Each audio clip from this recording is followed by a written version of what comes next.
කවදා හරි කෙනෙක් එක්ක ගනුදෙනුවක් කරලා ඉවර වුණාම මෙහෙම හිතලා තියෙනවද? එයා වැඩේ නම් හරියටම කළා. ඒත් මොකක්ද මදි වගේ. අන්න ඒ දැනෙන මොකක්ද අඩුව කියන්නේ ඇත්තටම අනිත් කෙනාට අපිව දැනන විදිහයි. අද අපි කතා කරන්නේ හරියටම ඔය ගැන. සමහර වෙලාවල් තියෙනවා කරන්න ඕන හැම දෙයක්ම තාක්ෂණිකව හරියටම වෙලා තියෙන පුරුවන්. ඒත් අපේ හිතට ලොකු හිස්කමක් දැනෙනවා. වැඩේ ඊට වුණාට හිතට කිසිම සතුටක් තෘප්තියක් නැති අවස්ථා ඕනතරම් අපිට මුණ ගැහිලා තියෙනව නේද? මේ ප්‍රශ්නේ ගැන පොඩ්ඩක් හිතලා බලන්නකෝ. ඒ කෙනා සමහර විට ගුරුවරියෙක්, බැංකුවේ නිලධාරියෙක්, එහෙමත් නැත්නම් හොඳම යාළුවෙක් වෙන්නත් පුළුවන්. එයා කරන්න ඕන දේ අකුරටම කළා. ඒත් හිතට දැනෙන කිසිම බැඳීමක් එතන ඇති උනේ නෑ. අන්න ඒ වගේ වෙලාවල් මතකද? මෙන්න මේක තමයි මුළු කතාවෙම හරය.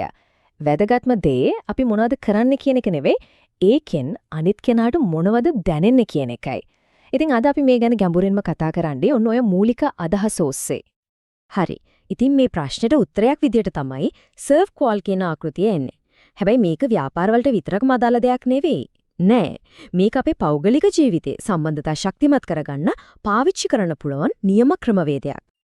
හොඳයි එහෙනම්. අපි දැන් මේ ආකෘතිය හදවතටම යමු. මේකේ තියෙන ප්‍රධාන කුළුණු 5 හරියට තේරුම් ගත්තොත් මිනිසු එක්ක ශක්තිමත් බැඳීම් ඇති කරගන්න එක හිතනවට වඩා හරිම සරලයි.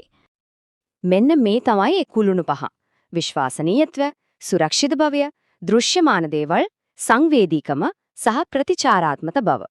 හරි. අපි දැන් මේ එකක් ගානේ අරගෙන බලමු මේවායේ ඇත්තම තේරුම මොකක්ද කියලා. පළවෙනි එක විශ්වාසනීයත්වය. සරලවම කිව්වොත් කියන දේ කරන එක. හැමදාම එකම විදිහට ඒ විශ්වාසය රකින්න එක. මේක හැමදේම වැරදින් නැතුව කරන එක ගැන නෙවෙයි, ඒ වෙනුවට හැමදාම විශ්වාස කරන්න පුළුවන් කෙනෙක් වෙන එක ගැනයි. දෙවැනි එක සුරක්ෂිත භාවය. ඒ කියන්නේ අපේ වචන වලින් සහ ක්‍රියාවලින් අනිත් කෙනාට දෙන ආරක්ෂාව පිළිබඳ හැඟීම. බය වෙන්න එපා, මම මේක බලා ගන්නම් කියලා හිතට දෙන ධෛර්යය. අපි ගැන විශ්වාසයක් ඇති කරන එක. තුන්වෙනි එක තමයි දෘශ්‍යමාන දේවල්. ඒ කියන්නේ පිටතින් පෙනෙන දේවල්. මිනිසුන්ට යමක් දැනෙන කලින් ඒක පේනවනේ. ඉතින් අපේ පිරිසිදුකම, පිළිවෙල, අපේ ඉරියව් මේ වගේ පොඩි දේවල් වලින් පවා මම ඔබට ගරු කරනවා කියන හරිම ප්‍රබල පණිවිඩයක් දෙන්න පුළුවන්. මෙන්න මේක තමයි මුළු සර්ව් කෝල් ආකෘතියේම හදවත. සංවේදීකම.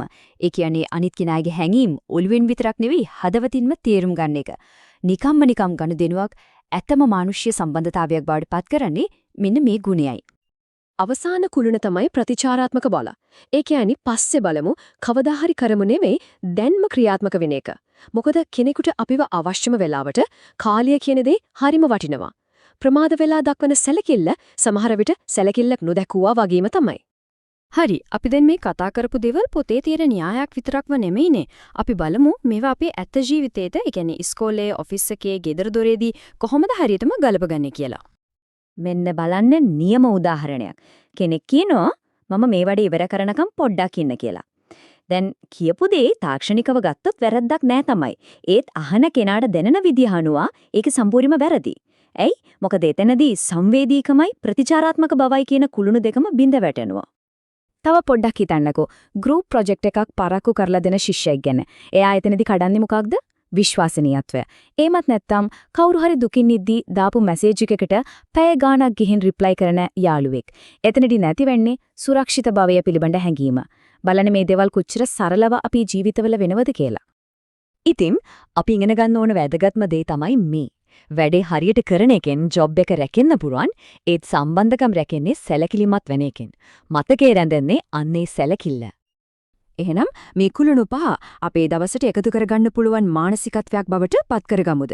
විශ්වාසය රැකගන්න, අනිත් අයට ආරක්ෂාවක් දෙන්න, පිටතින් පෙනෙන දේවල් ගැනත් සැලකිලිමත් වෙන්න, සංවේදීව හිතන්න, ඒ වගේම අවශ්‍යම වෙලාවට ඉක්මනින් ප්‍රතිචාර දක්වන්න. මේ ක්‍රියාවන් හරියටම අපේ පෞද්ගලික අත්සන වගේ. අපි අනිත් අයගේ මතකේ රැඳෙන්නේ කොහොමද, මොන විදිහටද කියන එක තීරණය වෙන්නේ මෙන්න මේ ක්‍රියාවලින්. මේ දේ හොඳටම මතක තියාගන්න. මිනිස්සුන්ට අපි කියපු දේවල් අමතක වෙලා යයි, අපි කරපු දේවලුත් අමතක වෙලා යයි. ඒත් Tamanට දැනෙන්න සලස්වපු ඒ හැඟීම නම් කවදාවත් අමතක වෙන්නේ නැහැ. ඉතින් අවසාන වශයෙන් කියන්න තියෙන්නේ මේකයි. වැඩේ හරියටම කරන එක කෙනෙකුගේ දක්ෂකම වෙන්න පුළුවන්. ඒත් සැලකිලිමත් වෙන එක තමයි ඒ කෙනාගේ අනන්‍යතාවය. ඒ කියන්නේ එයාගේ අත්සන.